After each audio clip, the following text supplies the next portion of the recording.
Monsieur le doyen de la faculté de médecine, messieurs les doyens d'autres facultés,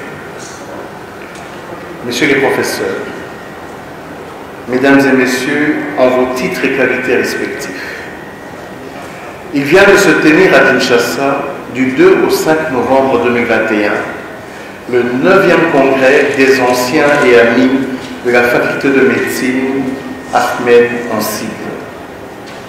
Cette 9e session eut pour thème général « Médecine d'ici, médecine d'ailleurs ». Comme sous-thème, les organisateurs eurent choisi pour cette année la Covid-19 et après.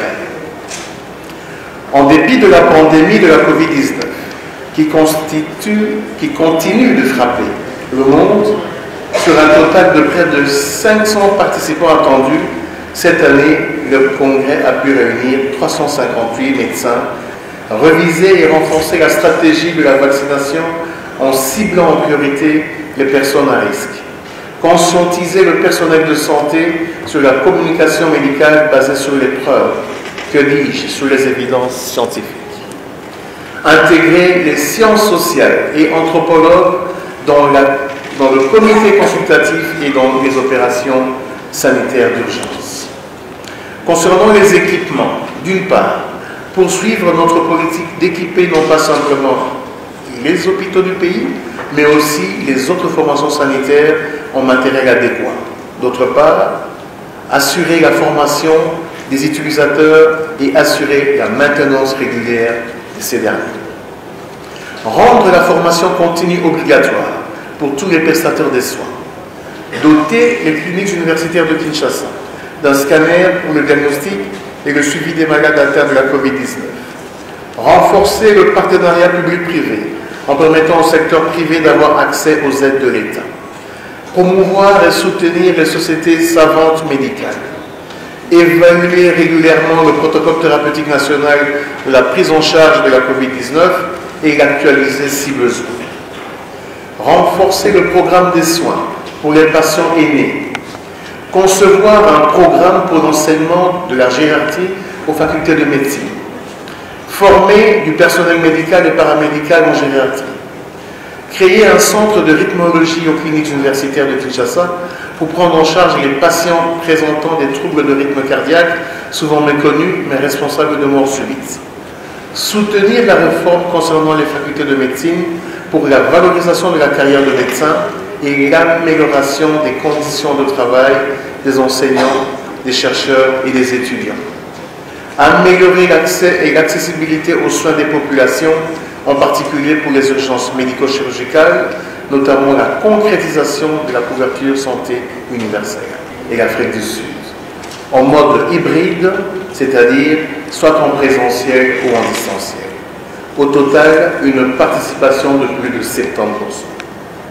Ceci réjouit particulièrement le gouvernement de la République et le secteur que je pilote, car nul doute que non seulement les 4 missions essentielles de l'ACMED ont été atteintes, mais aussi les objectifs du Congrès. Mesdames et messieurs, chers congressistes, honorés confrères, je voudrais remercier tous les intervenants venus d'horizons très divers qui ont permis d'avoir des échanges à la fois riches, ouverts et intéressants, et assurément parfois même controversés. La participation d'intervenants de haut niveau, disposant d'un niveau d'expertise impressionnant, vous a permis, j'en suis sûr, et convaincu de faire le plein d'idées qui se révéleront extrêmement utiles pour l'amélioration de la qualité de l'offre de soins à notre population, ce qui du reste demeure la priorité de mon ministère. J'ose croire que les discussions et échanges ont été particulièrement fructueux et intéressants, montrant à la fois la maturité grandissante de votre association au regard des étapes que vous avez déjà franchies. Honorés confrères, j'ai perçu chez l'ensemble des participants une véritable volonté de relever ensemble les nombreux défis existants dans le secteur de la santé. Mesdames et messieurs, chers congressistes, honorés confrères, je tiens à vous féliciter de cette détermination dans l'analyse et l'aboutissement de ces différentes résolutions. je vous prie de croire que bon nombre d'entre elles coïncident avec la vision stratégique et le programme d'investiture de notre gouvernement. En effet, créer un État solidaire en face d'un État fort et d'un État prospère demeure la vision stratégique du gouvernement. Pour le secteur de la santé, deux axes stratégiques majeurs ont été définis. Il s'agit de la mise en œuvre effective de la couverture santé universelle et de la lutte efficace contre les grandes endémies et les épidémies. Afin de rendre réelle la solidarité entre les différentes couches de la population, le gouvernement poursuit, dans le secteur de la santé, la mise en œuvre des interventions et des actions visant à promouvoir l'offre de soins de qualité.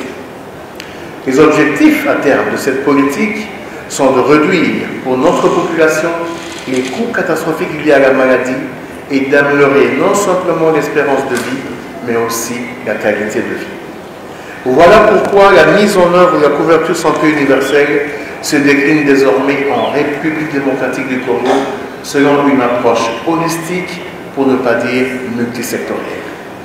Mesdames et messieurs, chers congressistes, honorés confrères, avant de clôturer officiellement ce 9e congrès, je puis vous assurer qu'au nom du président de la République, chef de l'État, son Excellence Félix-Antoine Tshisekedi Tshilombo, et du Premier ministre, chef du gouvernement, son Excellence Jean-Michel Sama-Lukonde, chef Sama-Lukonde, j'adresse tous mes remerciements au comité organisateur de ce congrès et à toutes les personnes qui ont orchestré l'ensemble de ces événements, ainsi qu'à ceux qui ont animé les débats.